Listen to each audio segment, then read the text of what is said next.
Welcome to week 6 of the Implementation Science reading course. We have a treat for you today. Today, our topic is building, maintaining, and leveraging partnerships. And we will be led in discussion by Ashley Knapp, who is core faculty at the Center for Dissemination and Implementation Science. And we have a stellar community partner generously joining us today. We're absolutely thrilled. Robert Simmons, the Director of Social Services and Public Safety at the Oak Park Public Library. One of the things we wanted to note is that Ashley and Robert actually won the Northwestern Annual ARC Community Academic Research Partnership Award this past year, and so has been heavily featured in multiple events, rightfully so, by Northwestern. So if you'd like to learn more about their partnership, we will be putting in the chat a link to a podcast that the two of them did together, highlighting the history of their partnership, as well as a link to a seminar that they did with the IFAM seminar series so that you can learn more about their partnership. Today's session will look a little bit different in the sense that this is not going to be 30 minutes of pure didactics. We wanted to take advantage of having a wonderful community partner with us to really engage in a moderated discussion. So Dr. Knapp will be leading that conversation with Robert and giving you a really exciting opportunity to ask him some of your questions about this important topic. One of the key things we'll talk about are key principles for engaging community partnerships. So we did want to publicly note that Robert is being compensated for his time being here, because that is one of the best practices of engaging community partners, is that we don't take advantage of their goodwill. So I'm going to turn it over to Ashley to introduce Robert in greater depth and to walk us through her agenda. Thanks so much. Y'all, welcome to the best week. Okay, I'm a little biased, but it's partnership week. Woo, woo, woo. Thank you for coming. And I want to first briefly introduce Rob, and then my questions will really get into the nitty-gritty of what's his role and all that fun stuff. So Robert Simmons is the Director of Social Services and Public Safety. We've actually been partnered together since 2019, so before the pandemic. And he has just been so lovely. Oh my gosh. And one claim to fame that I love to always highlight is that he was one of the first social workers employed in a library setting across the nation. So he's such a trailblazer. It's so exciting that he's here. And I'm so excited for you guys in a weird way, because it's very rare we get a chat with community folks. And I mean, didactics are wonderful, and I think so needed for the other weeks, but what a joy to have someone. And please think of questions, because it's a really rare opportunity that we get a chat with such a lovely partner. Beep, boop, beep. Yeah. So I promise to get more into detail of your role, Rob, but I think we're going to go into resources real quick, and then I'll go through this and then we'll jump in. So we, of course, want the didactic, I guess, between me and Rob, but that's talking, not lecturing. But we want to leave you with resources. Woohoo! All right, so these are some of my favorite resources. If you don't know ARC, oh gosh, you need to. It's part of Northwestern. It's Alliance for Research in Chicagoland Communities. They actually have pilot grants going on right now, and that's how Rob and I got our start. Was we got one of their seed grants. And what's beautiful, I think it's $5,000 to $7,000, so it's not a lot, but you're able to give that to the library or your community partnership. You're able to give it to community partners. It's really flexible in how it's used, which is really unlike a lot of other grant mechanisms. They also have a bigger one for $25K, so keep an eye out on that. It's so wonderful for partnership building, and especially the earlier parts. Of partnership building. ARC also has an anti-racism collaborative. I believe it's 7 or 8 months. Correct me in the chat, folks, if you've taken it and I'm wrong. But oh my gosh, it's a really fabulous and deep dive into how do we have that anti-racism lens in such a racist world, and I think which is also academia, and how do we really put that at the forefront of our mind, and what are some practical ways to do that? I've taken it I would say twice, but I think it was 1.5. But it's really fabulous. They also have a resources. CCH also has a newsletter, and then what's called a Sharps panel. I've used this with a grant. What's really fabulous is it's a free resource for all faculty at Northwestern, and they put together folks who are your intended demographic, or folks that, let's say you're making an intervention, and that's the population you want to reach. They'll actually put that together, pay those folks, and it's all free. So it's a really wonderful, also kind of like a pilot mechanism, again, free for us. Center for Health Equity Transformation, they also have really fabulous resources. Chicago Beyond and Health Equity Tourists are some of my favorite reads. I will say they're very humbling, but I think it's important, right? Because why the Chicago Beyond? Why am I always being researched? And then Health Equity Tourists, how white scholars are colonizing research on health disparities. Ooh, so good. Recommend them.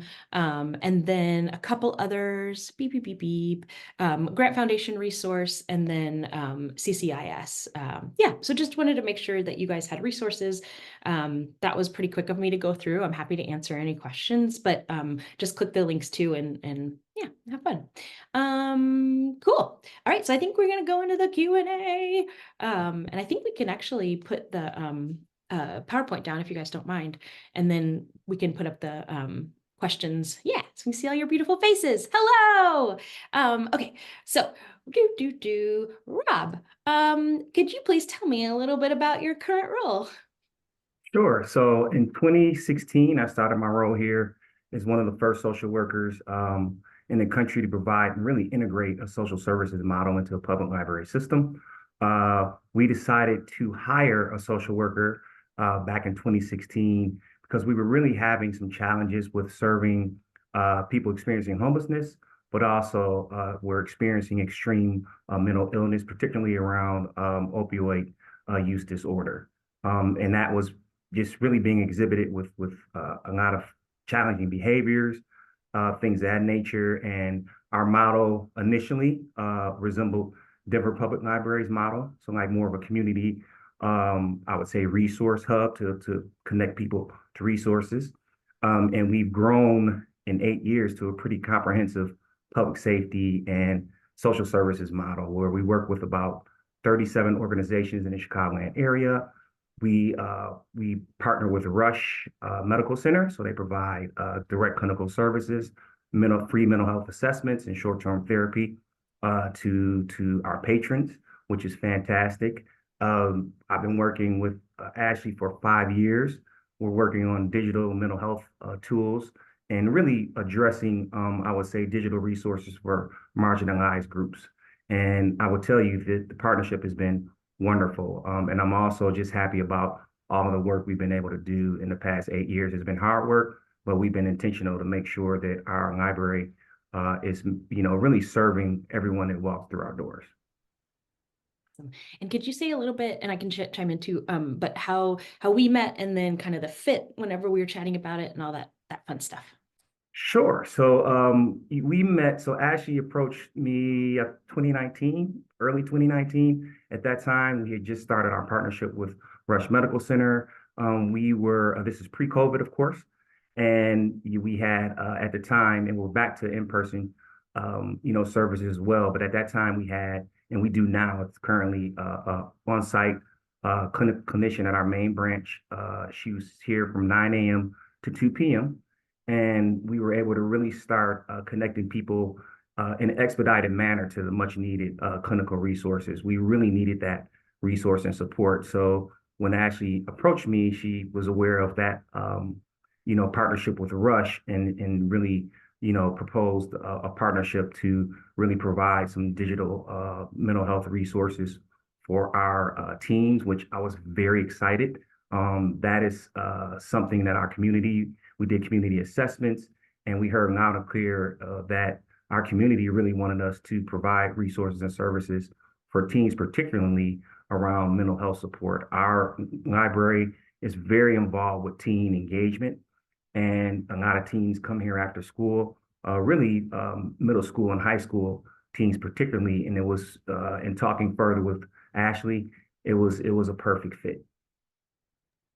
I agree. It was kind of crazy. I would say now that I've learned and grown in community engaged research, I would not recommend the way that I did of like, hi, I'm doing this research project. Would you like to be with me? So we all learn and we all grow. But thankfully, this was actually a really beautiful fit. It was something that Rob and the library folks were looking for, and just, yeah, has just really flourished over the years. So Rob, what qualities do you look for in research partners? And oh yeah, and then I'll follow up. Sure. So every partner that we really engage with, there's an alignment around our strategic goals. So our strategic goals are around engagement, learning, stewardship, anti-racism, and equity. So with really addressing the project and partnering with Northwestern and addressing, I would say, inequities when it comes to digital resources for teens, that was a perfect fit. But really, I guess, stands out to me was Ashley's engagement plan, to the point where she spent a lot of time on site, integrated herself into some team programming, things of that nature. And we heard a lot of feedback from the teens and teen services staff that, okay, she's good.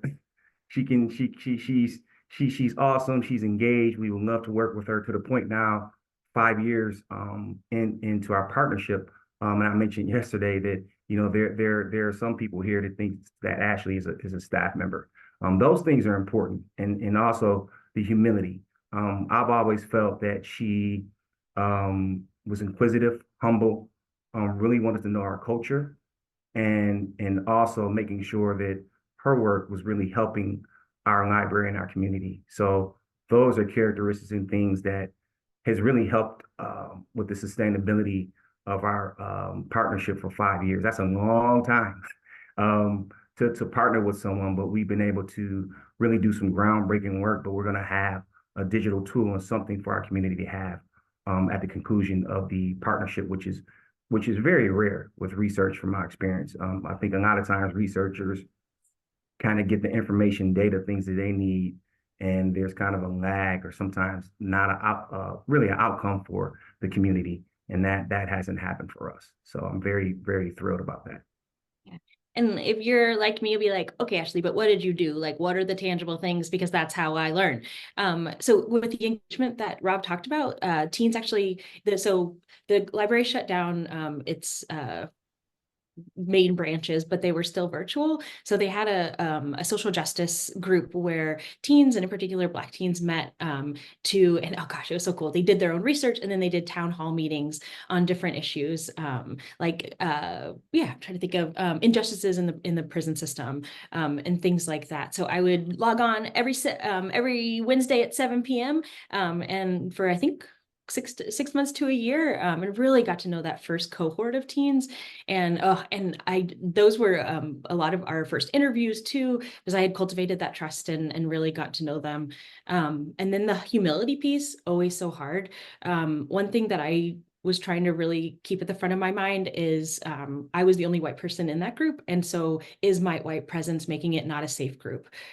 Because it was like, it was so beautiful that these teens had a safety net. Like they loved each other, and they loved the other folks Billy Brooks.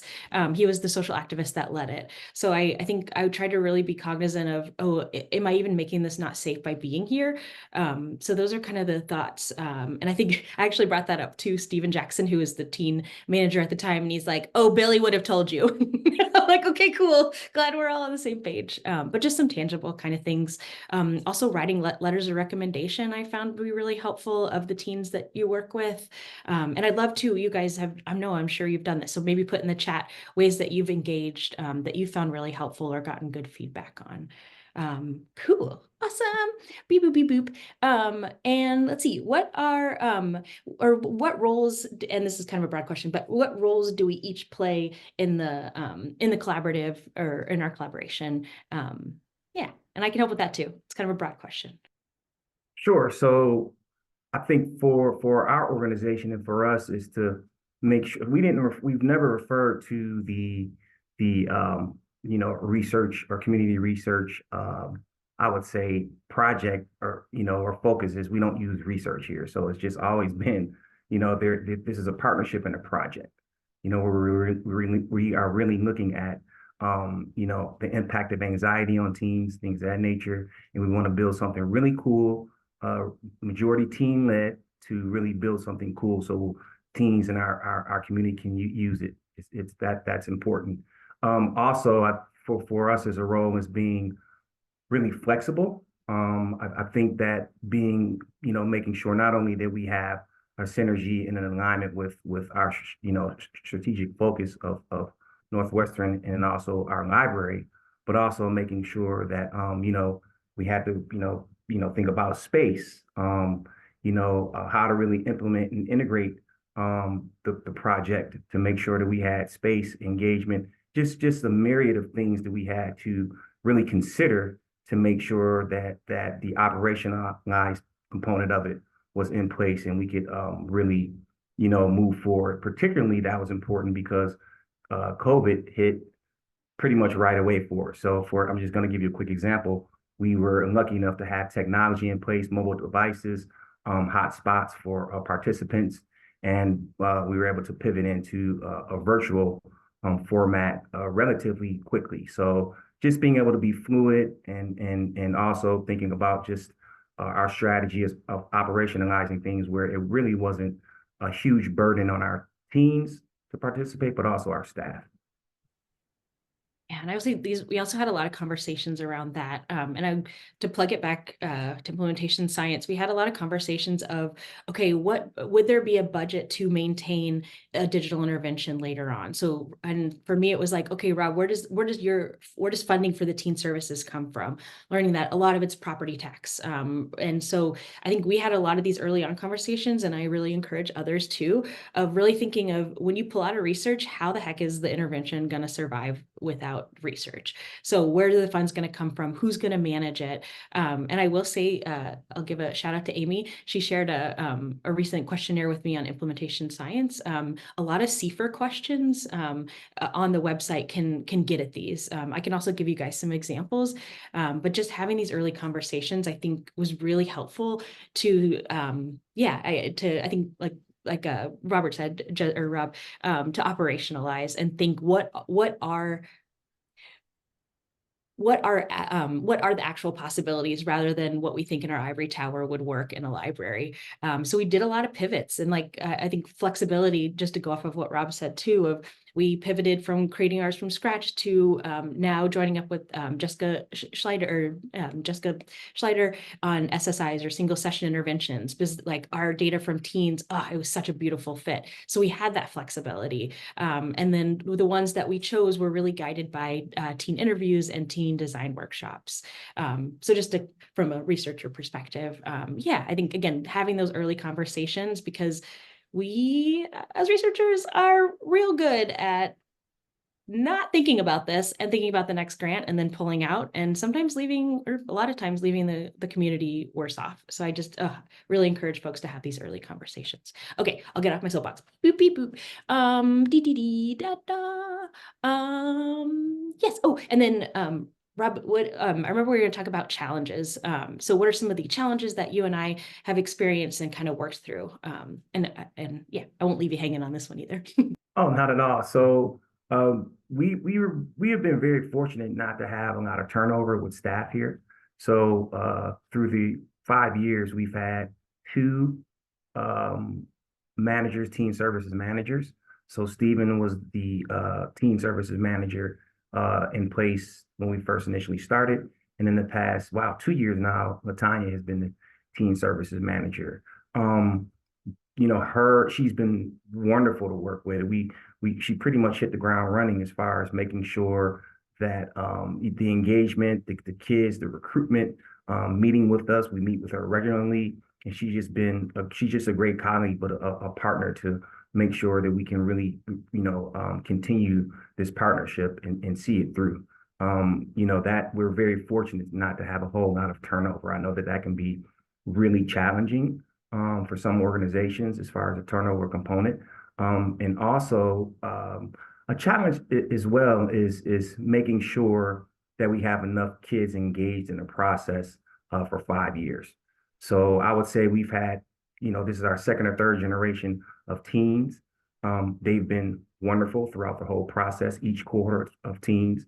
The design, implementation now, the workshops and things that are happening. I think there's at least 20 to 25 students participating in that initial phase of what we're doing now.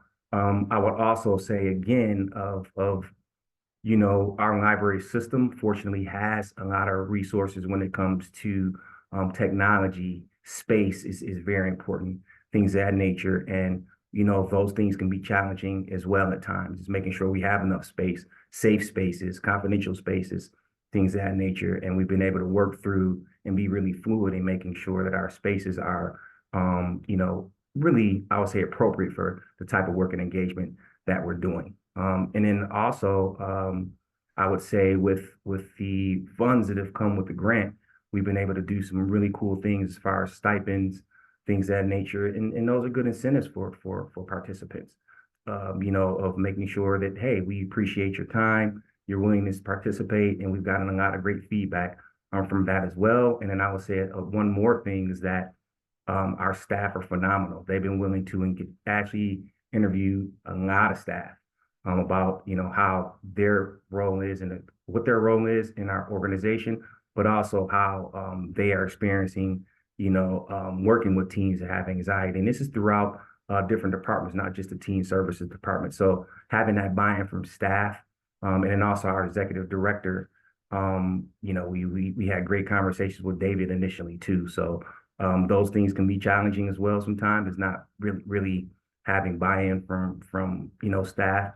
But, we were fortunate enough to have a lot of collaboration and trust, I would say, within our organization. It really helped make this partnership successful. I agree. I'm going to talk a little bit about the challenges, and then we're turning to you guys for questions. So again, real rare opportunity, take advantage, do it. But challenges from research perspective. So like Rob said, it actually was low turnover if you compared to, I think, probably normal organizations. With that said, there was a change in leadership from Stephen Jackson to LaTanya, and both amazing individuals. My dense brain was like, oh, I earned Stephen's trust, so of course LaTanya is going to trust me. No.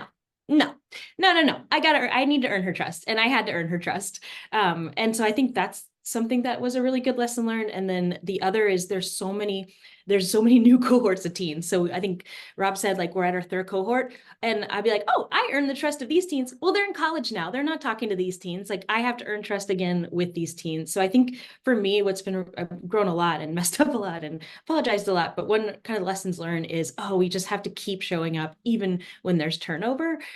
So that was kind of an aha moment. Cool. Okay. So we had a couple questions over email, mostly IRB related. So I'll read them out, and Rob and I will answer them. But if you have any questions that are percolating in the back of your mind, put them here. All right. So this person said, I was wondering how the IRB is involved in community engaged process. Do they have any approval or oversight over the community engaged activities other than internal monitoring of community partner satisfaction? Oh, do they even do that? I don't think they do that. Is there some other sort of accountability process that might be built into partnerships through an external body like an IRB or even through funding agency? Oh, I wish there were. Let's make this happen. But with the IRB, so logistical, we had teen investigators and teen advisory board. That was exempt, so because it wasn't actual research. Everything else we've gone through, and annoyingly, I've had to get parental consent, even though I think we're learning how to better educate the IRB on this is really inequitable and really doesn't include folks that should be in the research. So I'm happy to chat offline. Obviously, is one of my soapboxes, you can tell, but there are a lot of logistics involved. A lot of it can be exempt, I will say, but if you're interviewing or when we did focus groups or design workshops, those all had to go through IRB. Beep boop beep boop. And on it, that was one of my questions. Actually, you'll see to discuss is accountability. We as faculty are not held accountable. It's not in our faculty reviews. We're not evaluated on this in any way. We don't have repercussions if we mess up a community relationship. So I think, unfortunately, no. But I think folks like ARC, Jen Brown, and other people are really pushing to make that part of the process. And I encourage you guys to talk about that too in your groups. Beep, boop, beep. Also related to IRBs, how did you navigate discussions with the IRB when your community partners suggest some sort of language from the study protocol to better fit their needs or preferences? I will say I think I've taken on the IRB and tried and tried not to get folks involved with it to save time, because I think that's also, I wouldn't say a struggle, but something I try to be conscious of is at the beginning of my community engaged research, I was like, Rob, be involved in everything. He can do coding with us and he can do IRB. Rob has a 40-hour-a-week job and a family. Like, no, he doesn't want to do all of that. So I think also that, of course, I wouldn't put anything in that I think he would disagree with. But we usually, I think, had like kind of higher level conversations. Or if the IRB came back with me as like, hey, can you clarify X, Y, Z, I would go. So I don't know if that's the best approach. I'm happy to learn if folks have done it better. But that's kind of what we've done. And I don't see any in the chat. So one more. Oh, sorry. But Rob, any IRB? I know it's kind of the boring logistic academic part, but any comments on the IRB? I've kind of kept you out of it. So if you want to be involved, please let me know. No, Rob's input would be interesting on this issue of accountability too, of just like what you think, if there's accountability that researchers can build into the process to make sure they're really taking stock of the partner's needs. Sure. I would say just even on the front end of being prepared to really talk about how you're going to engage, making sure that you have a little information about the organization within itself. I was very impressed with Ashley's knowledge about our partnership with Rush. I'm like, wow, she actually did some homework and came in with some knowledge about a community partnership that we had. I was really impressed with that. And then also just giving space and opportunities we didn't jump right into it. We had a lot of conversations about how we're going to structure it, what some challenges may be and things of that nature. So really having the orientation process to talk about not just positive outcomes, but challenges. And I think in that process, you really solidify expectations and accountability. And of course, Ashley's been great at throughout the whole process with the 5 years of having those check-in moments, being able to and willing to listen to not only myself, but Latanya, to teams and things of that nature, of being really, in tune, I would say, with and caring about, the impact of the partnership from point A to even at the conclusion. So I think that if, those opportunities and really having opportunities to talk about that and intentionality behind the engagement, accountability is going to come through if it's really sincere. And I think that it's been, Ashley's been sincere the whole time.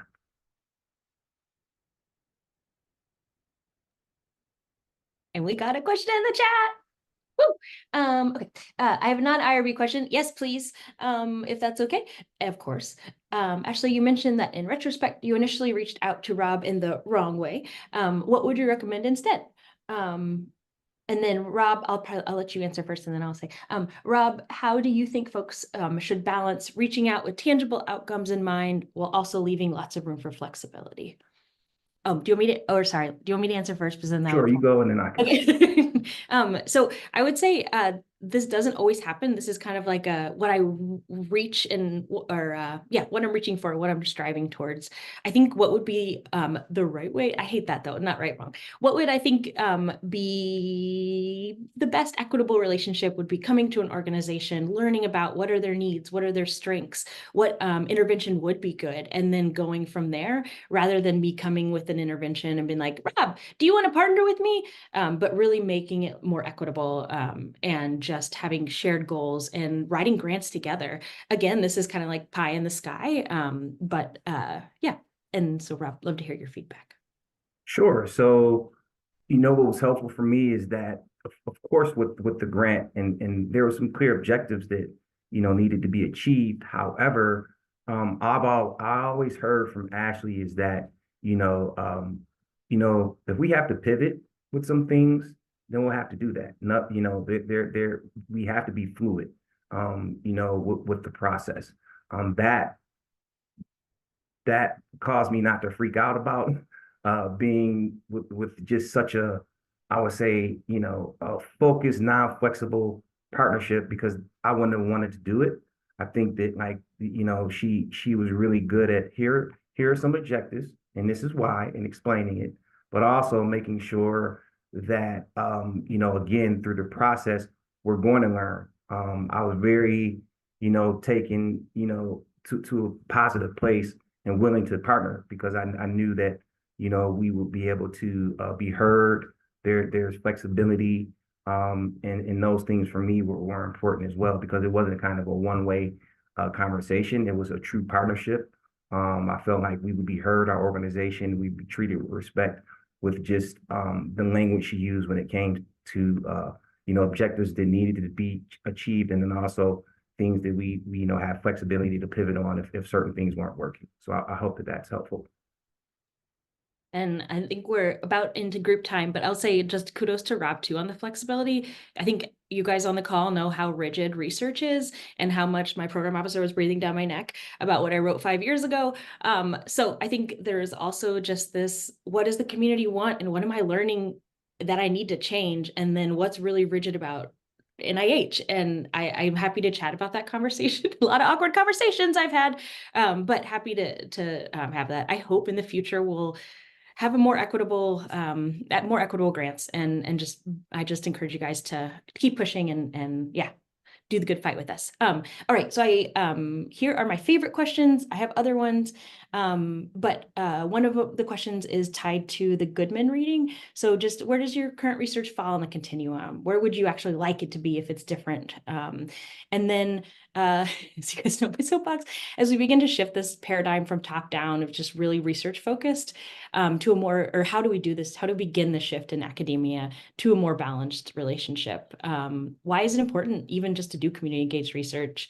I talked a little bit to this. We've done a lot of harm to communities in Chicagoland. So what are some genuine ideas what are some ideas to genuinely address this with the communities we work with, even if we didn't create the harm, but it was done by past scientists? And then one more hard question.